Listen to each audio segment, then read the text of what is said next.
everyone. Welcome back to I'm Kylie Montigney, and on today's episode, I'm so excited to talk to Jeremy Lewan. Jeremy joined the Stormtracker 16 weather team in November 2022 as a part-time Finland meteorologist.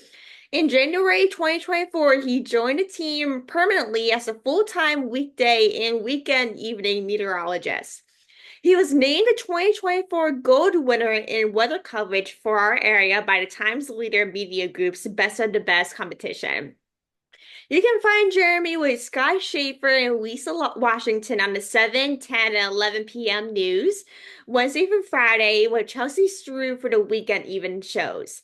Ever since he was 5 years old, he wants to be a meteorologist. For his sixth birthday, his mother bought him a children's weather station, and that same year, his kindergarten teacher allowed him to present daily weather reports in front of the class, which is crazy to me at such as 6 years old. After majoring in environmental science and sustainability at High Tech High School in North Bergen, New Jersey, he majored in meteorology in Honors College at Rutgers University in New Brunswick in New Jersey. In May 2022, he graduated Meteorology Student of the Year with his Bachelor of Science degree in meteorology with a perfect 4.0 GPA. For all of his 18 years of education, from kindergarten through graduation from college, Jeremy has earned nothing less than an A in every class he has ever taken. Through his 4 years at High Tech High School, he received A plus in all 42 out of 42 classes he took, which is literally crazy to me. Like, I could never. But he was the only national NBC News climate unit intern in the entire country for 3 consecutive semesters from summer 2021 to spring 2022, working at 30 Rock in New York City. He prepared and produced weather content for today's show with Roker, NBC Nightly News at Lester Holt, MSNBC, NBC News Now, and more. Also, in his junior year, Jeremy was the only recipient in the country of the American Meteorological Society's top prize, $10,000 Orville Family Scholarship. Welcome to the show, Jeremy. Like, it's so great to finally catch up with you again after such a long time. Yes, thank you so much for having me on your special podcast here, Kylie. I'm very excited to be part of the interview and talking to you about what I do here as a meteorologist and a little bit more about my life. Thank you for that kind introduction. So a lot of people know you from working with WNEP and as a meteorologist, and also your fashion style, which I know a lot of people love. And we also talked about that when we first met a few months ago. But your passion for meteorology started very young, yeah, 5 years old. Like, can you kind of tell us about that early fascination with weather and how it shaped your life? Sure. Weather has always been my passion. I did want to be a few other things when I was very young. So prior to 5 years old, I was thinking maybe a veterinarian, maybe a hairstylist, maybe a baseball player. But five is when I really decided and firmly demanded that I become a meteorologist. I knew from the moment I started watching the Weather Channel and would see meteorologists teaching and explaining the weather patterns. I became fascinated with all kinds of weather, especially the more extreme kinds of weather, hurricanes and blizzards. And I loved standing outside for hours. I would stand there with my little umbrella and my little rain boots with my mom and my dad, and they would stand there with me for hours as I watched little leaves going down the gutters, those streams that would form, the rivulets of water right along the side where the street meets the corner of the sidewalk.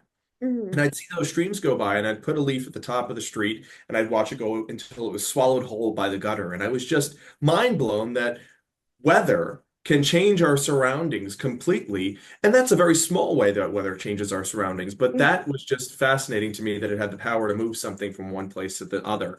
And that really inspired me to learn more about weather. And the more I learned about it, the more fascinated I became with it. Oh my God, especially at a young age, at 5 years old, you barely remember things at 5 years old, let alone letting and picking your future career at 5 years old. It's Yeah, something it's that I didn't even realize or really know how to speak at 5 years old, let alone what I want to do. That Oh. was, I didn't realize what I wanted to do until I was probably like a sophomore and junior in high school. And that is totally okay. Not everybody needs to know what they want to be when they're 5 years old. I'm just lucky that I was able to set my goal very young. But many people find their passions late in life, and that's totally okay too. And some people follow their passions for a little while and then realize that's not really their passion and find something else. And that's totally okay too. That's something I love to tell people. Yes, I might be someone who knew what I wanted to do when I was young, but as long as you are following something that motivates you internally is what matters. And whether or not you find that young or old, as long as you find it is what matters. No, exactly. Especially at 5 years old, you got lucky there. Like I wish I I did. knew I I did was get there at five lucky. years old. You just got very lucky. And I think that my parents really helped to nurture that passion that I had at such a young age. So many parents want their students to be what they want them to be, their Mhm. kids rather, what they want them to be, and they push them into certain fields. Whereas I was always nurtured and cultivated with my love for meteorology from my mom and my dad. And I think that played a huge role in my continued pursuit of becoming the same thing from when I was little. Your parents supporting you all that, like I love that they kind of support you for that process. No Yeah. matter if they probably think, oh, that's probably just gonna be kind of like a couple year thing. Like Maybe just a phase, but yeah, I know. Like they probably thought maybe it was a phase, but not a lot of people get out of that phase. They're probably like, okay, let's just get them through this phase. They'll probably find something new in a few years. But you did it, which is great because weather is, fascinating, even yeah, though people might not think, oh, weather is stupid. And especially being in the East Coast, we get hit with basically everything. especially here in Pennsylvania. And that's one of the reasons that I wanted to work here. And I know we're jumping ahead a little bit, but working at WNEP is so unique because we have so many variations of weather. We get the hot and sweltering days in the summertime. We get the very interesting freezing rain events in the late spring, where, we get layers of ice on our roads that can make travel very treacherous. We get the blizzards in the wintertime.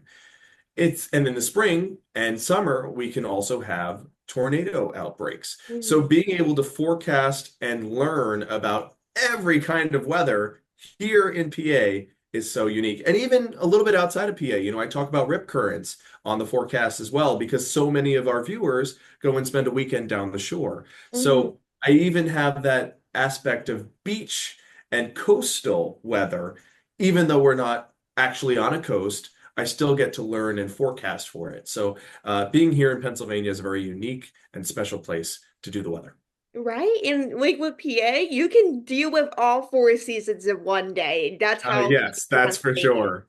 Like one day you're in the morning, it's kind of like early spring, then summer, fall, as you go throughout the day, then at night it's die hard winter. Yep. You just don't know what to expect. But every single day is different, but we can deal with most of the seasons 7 days a week, then it'll turn into freezing. Yes. Which is like sometimes it drives me insane just because I'm just like, what day is the weather going to choose now? Like I I know. I know. just stick to one fall day or something, several four seasons, or even though what warm weather is actually great, don't get me wrong, but just stick to one thing and that would be amazing.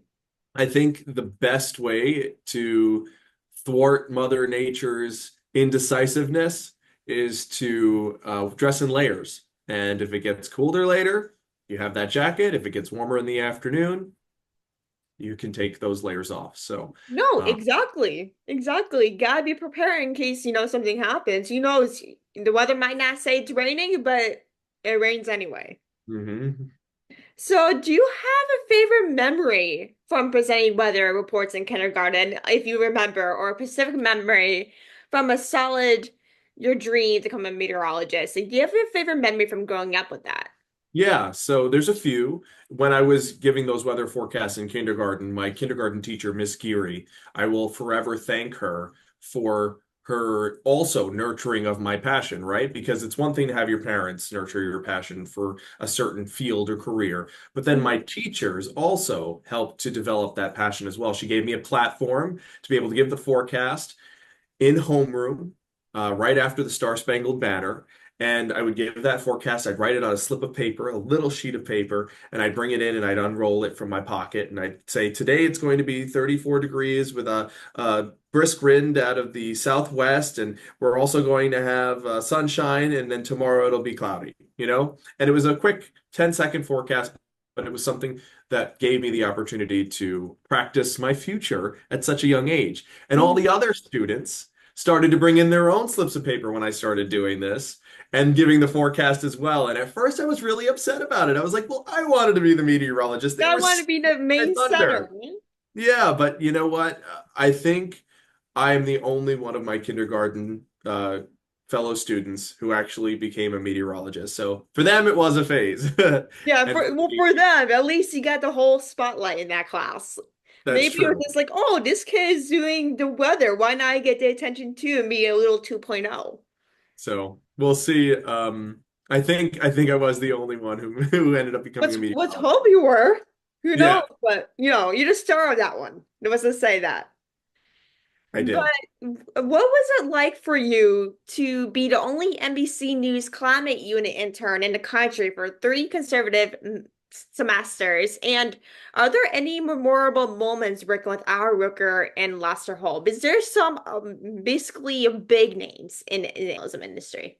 So I'm really grateful to have been the NBC News Climate Unit intern, not just for one semester, but for 3 semesters. It was an incredible opportunity for me to work with the best in the country in a national newsroom and understand the workflow of a national newsroom, because that's my ultimate goal in life, is to be the next Al Roker, to be the next Ginger Zeta. So to be able to see them and Mhm. how they work and the responsibilities that they have and the way that the newsroom works, that you have to be on air and on point at all times, is it was very you know amazing for me to be able to see that window into that future goal. Being able to work with Al, of course, America's grandfather, everybody loves him. And to be able to work with him was awesome. One of my favorite memories was his Roker-thon. He's done several of these where he's established a Guinness World Record, but this one in particular in 2021, when I was the intern, he established the world record for number of consecutive weather broadcasts in a relay. So he would say, I'm Al Roker and I'm here in Long Branch, New Jersey, and it's 74 degrees with partly cloudy skies, and we're going to send things over to our NBC affiliate in Alaska. And then he'd throw the beach ball, and the person in Alaska would catch the beach ball off camera and say, hey, here in Alaska, we're off the coast of Juneau, and the temperature right now is 47 degrees. We have a beautiful sunshine shining through these skies, blah, blah, blah. And then they'd pass it to the person in Savannah, Georgia, for example. So he had the longest weather relay, and I was able to be there on site with him while he was able to do this Guinness World Record and complete it. And I was there when the Guinness World Record adjudicator brought him the plaque with the recognition that he had made a Guinness World Record. And I was able to hold that plaque and be there during it. So that was an amazing opportunity for me. And I was also on the plaza later on in that summer. I was on the plaza with my own sign that I made myself. It took me 10 hours to make it. And it said, I'm Al Roker's intern, and I heart today, the Today Show. Um, and I hold it up throughout the entire show in the background in the plaza, and people can see me in the background. I got messages from my friends that they saw me in the background holding up my sign. People were posting it on social media that they see Al Roker's intern gallivanting around the plaza. So it was a really awesome opportunity for me to be there. And then they chose me as a contestant on the third hour of Today, called the Hoda and Jenna Show, um, where I played with Chanel Jones, a game of water pong where we had these triangular tables on our heads with these water cups, and we had to throw ping pong balls into the cups. It was a very exciting opportunity for me to be part of the show, not just behind the scenes of the show. Like, did you win or did you lose on that one though? No, I didn't win. I I had just gotten out of being at home for COVID because we were Mm, robbed of a year of our college years, yeah. of our college experience because of COVID. So I was at home for a year. So I had no practice with Pong. We get a lot of practice of that in college, and I Mhm. had not played Pong in years. So I was not good at it. Hey, I trust me, if I was in that situation, I probably would have lost too. well, high five there. Hey, high But five to you though, because I rarely play Pong too, only if I'm at like a party or a family gathering. So I'm yeah, with you there. and I hadn't played in a while, and I definitely brushed up on my skills in my senior year once I went back to college. I know if someone would challenge me to play ping pong, I probably would have lost in a heartbeat, no matter what. I think you need to give yourself some more credit. I think so Have too. faith As in long you. as I get to practice, that's the most important thing. Right. That's literally, it's a little knock on wood there. So, is there any Pacific event or weather coverage moment that stands out to you specifically that was particularly impactful or memorable after joining Stormtracker 16? Yeah, forecasting the impacts for our viewers is the most fulfilling part of this job, is making sure that our viewers are prepared for anything that could threaten their safety or their well-being. And a lot of that time, the most threatening weather can be a tornado, right? So more frequently now than ever, we're seeing tornado outbreaks across Pennsylvania as Tornado Alley shifts towards the east as we see warming temperatures as a result of climate change. So here in our area, we're seeing tornadoes more frequently than ever. Kurt and I cover them together on air, and we've had several tornado outbreaks where we've been live on the air for an hour, 2 hours straight, keeping our viewers updated on where the tornadoes are, what the threats are. And, oftentimes tornadoes don't just come alone. You have drenching rains and high winds outside of the tornado. Those Mm-hmm. are called straight line winds, and those can do a lot of damage too. So keeping our viewers in the path of a tornado updated while simultaneously keeping the viewers that are outside of that tornado path but could be in the path of other risks like flash flooding and other high winds also prepared and safe. So that's probably one of the most memorable parts of and most fulfilling parts of the job. And then another weather phenomena that I found really exciting to forecast for was one of our biggest snowstorms here in this region in January of 2024 this year, we had a snowstorm that dropped over a foot of snow in the Poconos. That Mm-hmm. was cool. And here in Pennsylvania, here in Scranton rather, we had about 3 to 5 inches of snow. But we used something here at WDP we call a jug head, given in by our viewers. It's made of clay or some other type of mold that one of our viewers, Jay Vonderhay, makes for many of the personalities here on WNEP. And Joe Snedeker, the morning meteorologist, put different guesses along my jug head as to where the snow would fall up to. Mm-hmm. And that was really funny that they happened to use something of me to guess when and how much snow would fall. And every day is always something different. They also have, I think, heads of all the morning people every single day too. They do. Yes, they have Joe, they have me, they have Kurt, Allie, John Meyer, um, Mindy. There's several others too, but our prior chief meteorologist, Tom Clark, who retired, I believe, in 2018 Mhm. or 2016. But yes, all kinds of personalities have those joke heads here on Hey, we WNEP. just need to get Chelsea Strub one now. Yes, yeah, we have to petition for her to get one next. Oh my God, we need to get a petition out there. I feel like she should get one too, or everyone, no matter what. It's like when I see the morning show clips, whenever like I wake up in the day or something, or someone from WND posted it, I'm just like, oh my God, this like it literally makes my day and gives me a good laugh after a while. Like with all those Joe Sure. laughs and craziness, I'm just like, oh my God, how if I work there, I don't know how I'm gonna last by not laughing. Yeah, it's a very unique place where we're able to showcase who we really are on air and not have to, be all professional. And of course, when it's time, we will give the weather if it can threaten your safety and well-being. But we like to make things fun and um, incorporate levity into our forecasts, and Joe especially. Oh yeah. Like with Joe, like he's the type of person that loves to bring the comedy no matter what situation Oh it yeah, for sure. is. And every time like I'm at a family situation, I'm Rennie or John. It's me, I'm cousins with Rennie and John Meyer. But every time I see them, they're always like, "Oh, Joe did this yesterday." I'm just like, "This is not interesting," or "No, like this is not surprising." So like whenever I hear those situations, I'm like, oh my God, if I worked at WNEP, this would drive me crazy. Like I like do especially working in the morning shop, it's like this hired me on the spot. I could do some fun in my life today. Yeah. Yep. So you received the Best of the Best award for weather coverage. What do you think makes your approach to meteorology resonate with our audience here in NEPA?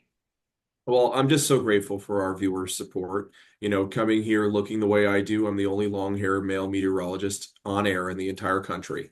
So I was told by many people that I'd never get on air with this look, and to be embraced by all of the viewers has meant so much to me.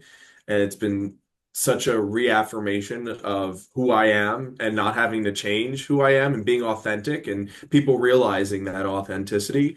And I guess that's what might have been one of the factors in me winning the Best awards is just them noticing my authenticity and me noticing their authenticity with their love back. And I love making metaphors and references during my weather broadcasts, explaining things in terms that people can understand because there's a lot of scientific jargon in meteorology. We are scientists, we have our degree in meteorology, we had to take calculus and physics and chemistry in order to understand the way the weather works.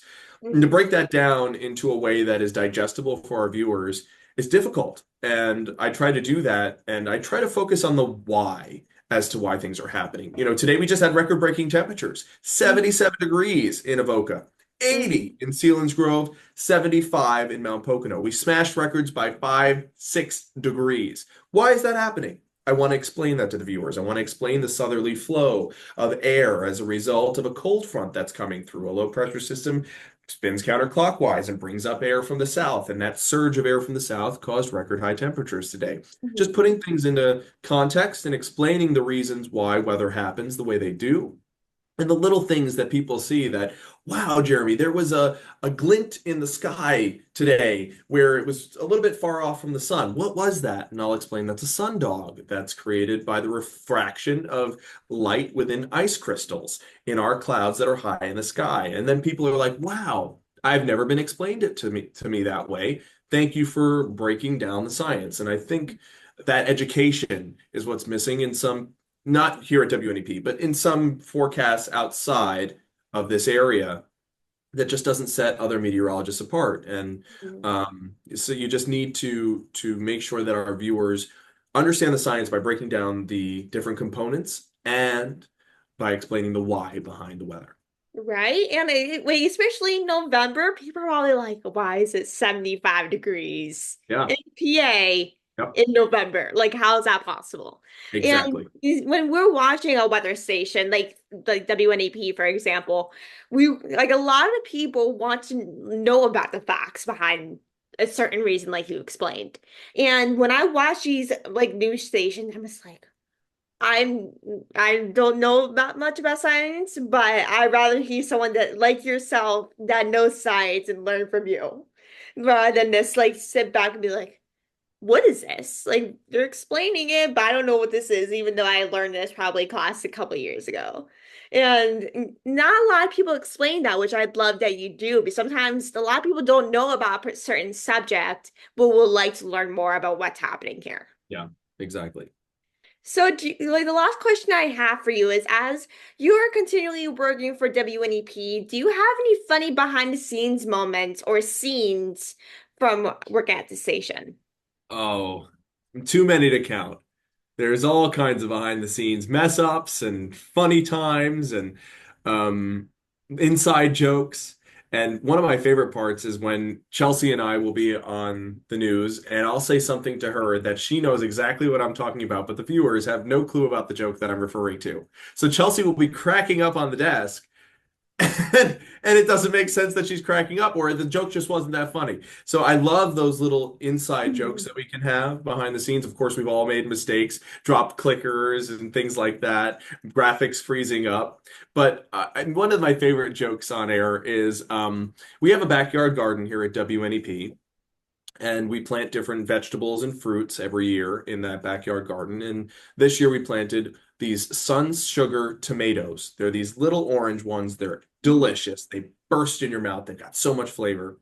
And I'd go out there and I'd take the Sun Sugar tomatoes, bring them back to the communal kitchen area, wash them up, and put them in my salad right here at WNEP. I'd make my salad and I'd put the tomatoes in it.